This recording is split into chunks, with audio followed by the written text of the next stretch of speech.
A few years ago, I got laid off. I spent 6 months at home with too much time on my hands. I began to notice my neighbors. Most afternoons, I sat on my balcony job, hunting on my laptop. Laura next door spent a lot of time on her balcony too. Ours were divided only by a decorative lattice screen. She would do crafts, read, or simply sit with her small dog curled in her lap. Her husband was often away, traveling for work. We started talking over the divider. Just casual stuff at first, weather, the neighborhood, her dog. It became a routine over the months, our balcony tea times, while I searched for jobs, and she worked on various projects. She told me they were high school sweethearts, that he was about to get promoted, normal things, pleasant things. I'd lived in that apartment for 3 years since getting my tech job. The rent was steep, but worth it, and I'd seen her husband around plenty of times. In the corridor, the elevator, sometimes on his own balcony. He always seemed polite, if a little distracted. We always nodded, smiled, but never introduced ourselves. Once Laura had joked that her husband's name was perfectly fitting. Altair means the elevated one, she'd said with a laugh, and he's exactly 1 inch taller than that emergency poster in the elevator. I made him prove it once. That's how I knew his name. Lately, though, I'd been hearing them fight more often. When both our balcony doors weren't closed entirely, their arguments would drift through, his voice low and careful, hers sharp with frustration. And during our tea times, Laura started saying things that lingered with me. Little comments delivered casually while she stroked her dog's fur. You ever wonder what you'd be doing if you'd made different choices? Or, I read that most people wait too long to change things. They just stay. Once, she stared at her wedding ring for a long time and said, "High school sweethearts." Everyone thinks that's so romantic. Like you're supposed to be the same person at 35 that you were at 17. I never knew what to say to that. I'd nod, and before I could find any words, she'd change the subject. Then one afternoon, I came back from an interview and ran into them both by the elevator. Laura had just picked him up from the airport. They had a suitcase with them, but something felt off immediately. Her husband looked at me like I was a stranger, his eyes sliding past my face as if the last 3 years had never happened. Laura's gaze lingered on him, then flicked to me. She forced a smile. I figured they'd fought on the drive home, so I tried to keep things light. "Hey, welcome back," I said. He smiled instantly, warm and friendly. "Thank you. Good to be home." The elevator dinged, our floor. Her husband stepped out first, then just stopped. He stood in the hallway, motionless, as if trying to remember something. Only when Laura walked past him did he move again. He followed her, his eyes drifting to the framed landscape prints along the wall, the same ones that had hung there for years. His head tilted slightly at each one. Laura stood by their door and watched him with a small frown, then turned back to me and smiled. "Good night." She took out her keys, then paused. "Oh, actually," she handed her keys to her husband, turned to me. "Ophelia, do you have time tomorrow? To go to the grocery store together?" I hesitated but nodded. "Sure, yeah." "Great." As she spoke, her eyes kept flicking toward him. He tested the keys, fumbling one after another, until finally he got the door open. Laura watched him step inside. Then she looked back at me and smiled again, followed him in, closing the door behind her. A few minutes later, I heard their dog barking. Not the little yap I'd heard before, but full, frantic barking that went on and on. I'd never heard that dog make a sound like that. Fluffy used to nap quietly in her lap, barely moving. Then it stopped, just stopped. The next day, Laura texted to cancel our grocery trip.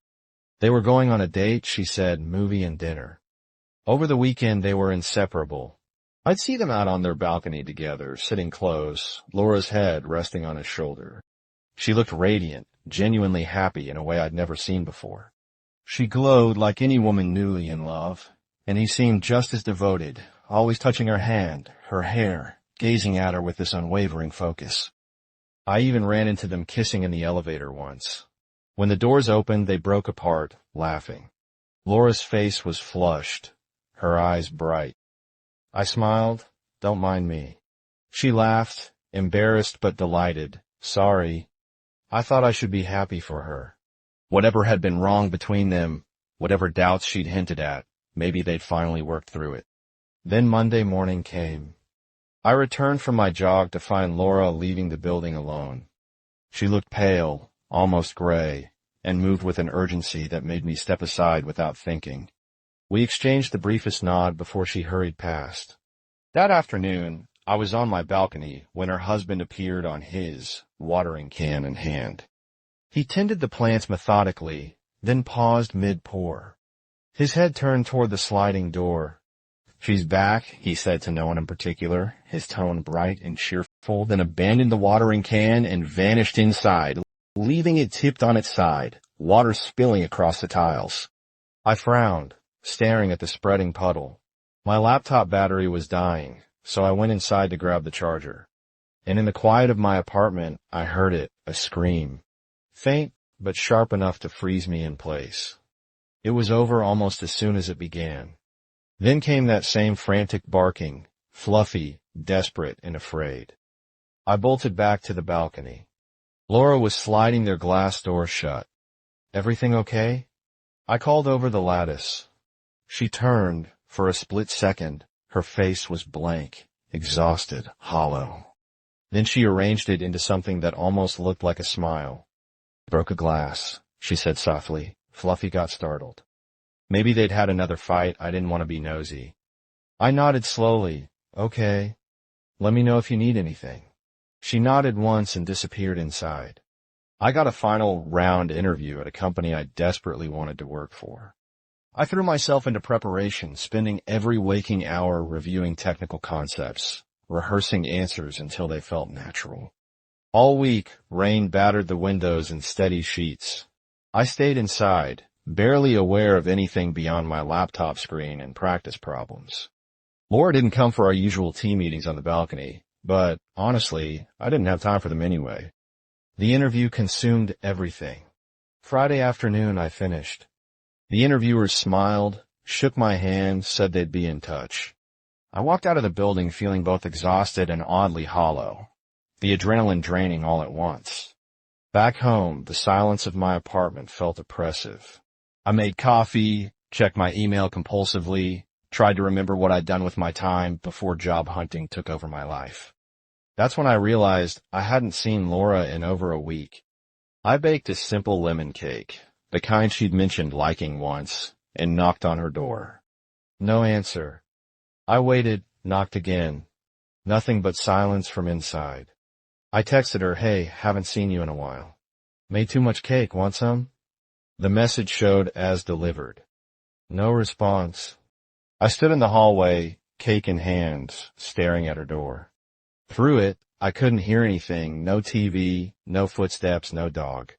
Just that same heavy quiet that had hung around their apartment for days. 2 days later, I came back from the grocery store to find their door propped open. The janitor was inside, directing 2 workers who were carrying out furniture wrapped in plastic. I stopped in the doorway. "What's going on?" The janitor barely looked up from his clipboard. "Tenant moved out last week. Paid me to clear everything out and clean the place." Laura moved out?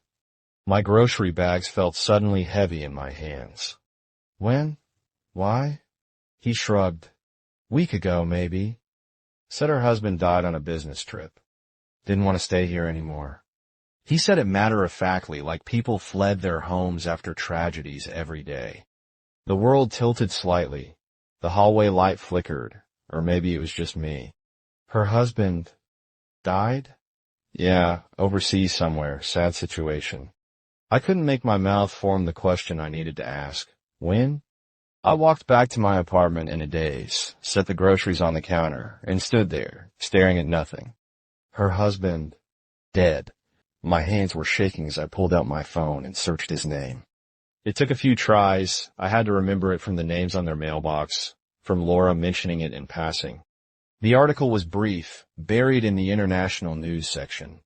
A car accident in Osaka 2 weeks ago. The date burned itself into my mind. 2 weeks ago, But I'd seen him, talked to him, watched him water plants on the balcony just days ago. He'd smiled at me by the elevator, kissed Laura, held her hand. He'd been there. I didn't sleep that night. I couldn't. Every time I closed my eyes, the fragments of these days assaulted me. Laura's subtle complaints, her glowing face, their clasped hands, her pale face and tight smile. Nothing made sense. The next morning I still couldn't shake it. I went out for coffee, for air, anything to stop my mind from circling the same impossible thought. When I came back, the elevator doors opened, and a man stepped in behind me. He pressed a button for a floor below mine and leaned casually against the back wall, right beneath the emergency call information poster. My breath caught. He stood there, checking his phone, and the top of his head aligned perfectly with the upper border of the poster. And suddenly, I was back in that moment by the elevator, Laura and her husband returning from the airport.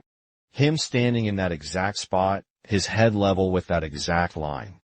But that wasn't right. Altair means the elevated one, and he's exactly 1 inch taller than that poster. Laura's voice echoed in my head. I checked it myself later, out of idle curiosity, when we'd shared the elevator. She'd been right. His head cleared the poster by exactly 1 inch. Then I recalled seeing him fumbling with the keys, trying each one as if he'd never opened that door before. And Fluffy's frantic barking, Laura's linging gaze, and the way she passed the keys to him, had she already known? Had Fluffy known? That night, I tried texting Laura again. She replied hours later, "I'm so sorry I didn't get to say goodbye. Wishing you all the best." And that was the last message I ever got from her. I got the job, and I moved out soon after. But even now, I catch myself glancing at balconies whenever I pass another apartment building.